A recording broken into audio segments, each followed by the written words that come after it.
Recondition your mind. Recondition your mind. Mind condition is an automatic response, a reflex by the subconscious mind that does not need the prompting or the intervention of the conscious mind. It is what makes us to tame wild animals, ferocious felines like lions, an animal with 3-inch claws that opens its mouth wider than your head is long, whose jaws crush the bull's spine. Yet most tamers of these beasts know this. It is easier to tame them when they are cubs, so they raise them in captivity. The most inhumane mind conditioning that was ever done on a human being was done on little Albert when he was just 9 months old. Such a young infant. His tormentors, for lack of a better word, in the name of researchers, they brought 3 animals to this little infant: a white rat, a rabbit, and a monkey. That didn't move him. What startled him, however, is when they would struck a steel bar using a hammer behind his head. The sudden loud noise would make the boy to scream and burst into tears. And they did this for 2 good months in a row until he was 11 months old. When he was 11, then they would bring a white rat, and every time they presented to him a white rat, they would hit the steel bar with a hammer. And the boy began to associate the white rat with the loud noise. They did that every day, 7 times a day for 7 weeks. Eventually, every time the boy saw the white rat, even before the steel bar was hit, he would burst into tears and attempt to crawl away. He had been conditioned to believe the noise had something to do with the white rat. Amazingly enough, he was never scared by the relatively larger animals, the rabbit and the monkey. And we see this from time to time. Sometimes when a child, if you have ever taken a child for immunization, and the very first child is injected, if the immunization required that, as the needle passes through their tiny body and they begin to scream, all the other kids down the line begin to scream even without seeing the needle. Is that so? Yes. There are some subjects you hated. You had an opinion about some certain subjects when you were in high school, which you hate to date. And if you dig the history clearly, it has nothing to do with the subject. It is because the teacher either punished you or embarrassed you in public, and you never recovered from it. Does that make sense? Now the question tonight, is it possible that you could be having a condition, albeit unawares? You see, it's not your problem to be born poor. It is your problem to live and die poor. It is not your fault to have been raised up in a dysfunctional family. It is your fault to be in a dysfunctional relationship tonight. Doc, what did you say? I thought it's about my partner. No, it's about you. You see, if I come to your partner, she will tell me it's you. They'll blame you. Is that not a fact? So who is to blame? The devil? Partially true, but the larger part is yours. And here is the deal. Any relationship you have gotten into as an adult, you've got to take responsibility. Until you come to that fact, that you take responsibilities for all your relationships, you'll never change them.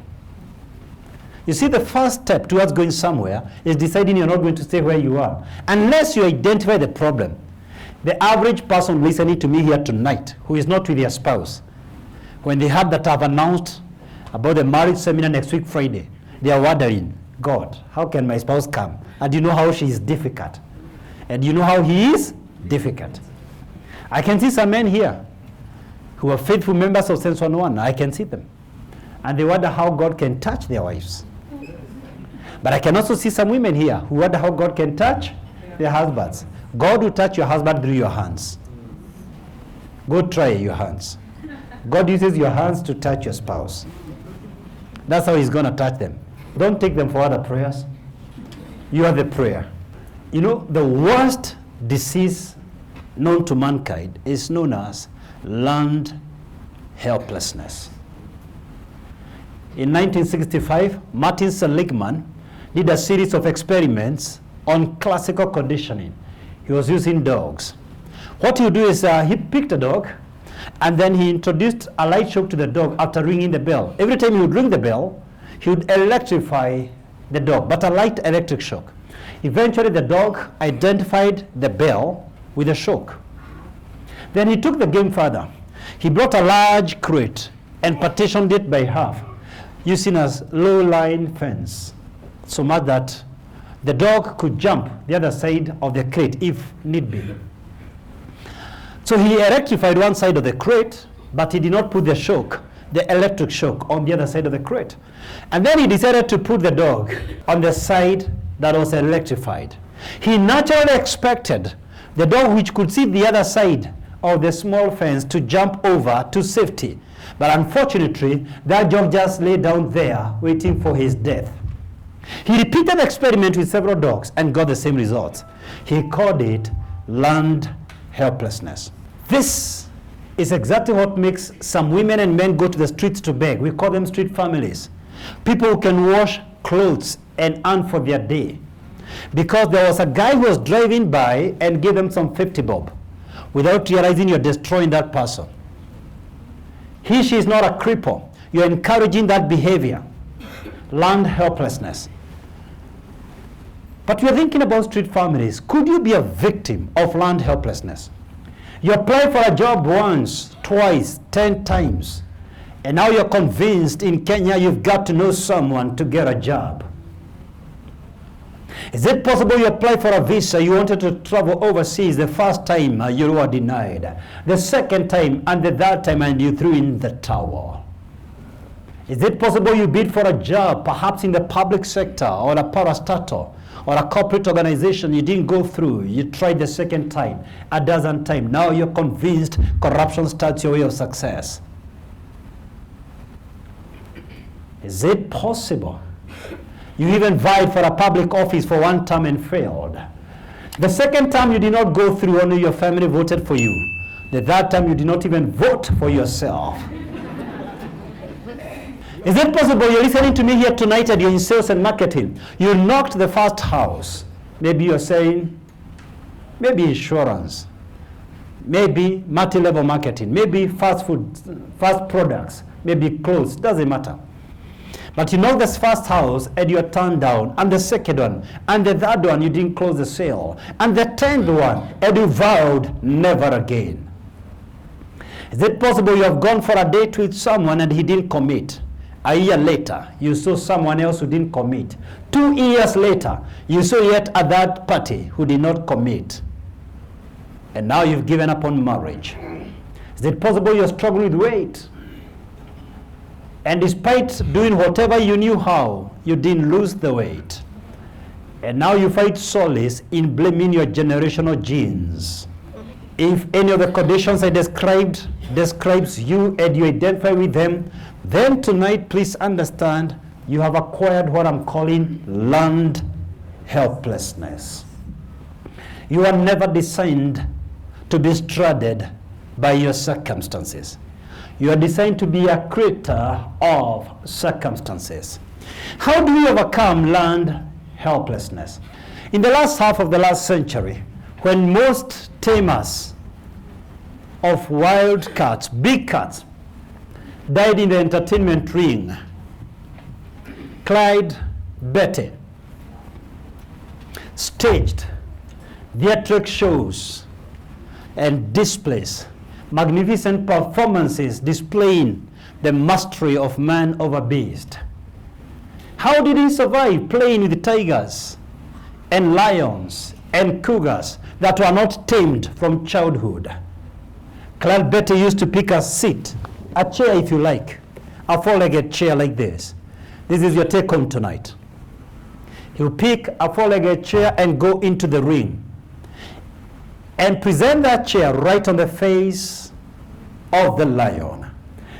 Cats have a single focus. When it's presented with a four-legged chair, the attention gets divided into four. The lion freezes, unsure what to do.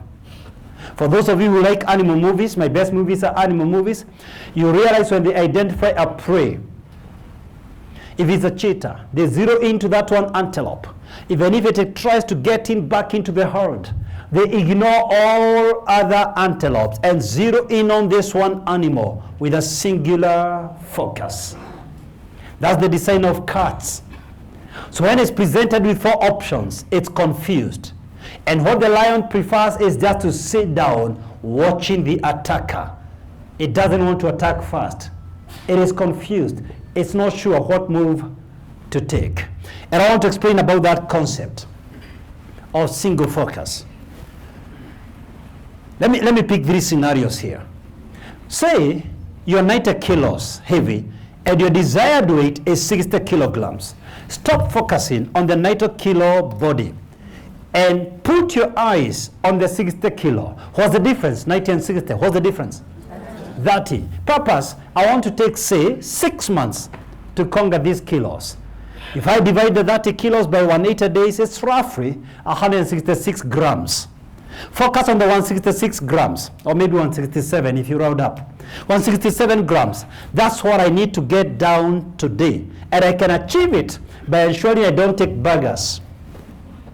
I can reduce sugars and starch. And I may not be able to run for 10 kilometers, but I can run for half a kilometer and walk for 3. My focus is only today. Forget about the 6 months, just today. But I ensure, come rain, come sunshine, that 167 grams must be conquered on a daily basis. You'll never overcome this through exercise only. It has to be diet and exercise. And if you're listening to my voice, or you'll ever listen to this video recording, and you've been taking pills to deal with your weight, you will only do it momentarily. You didn't get the weight by taking pills.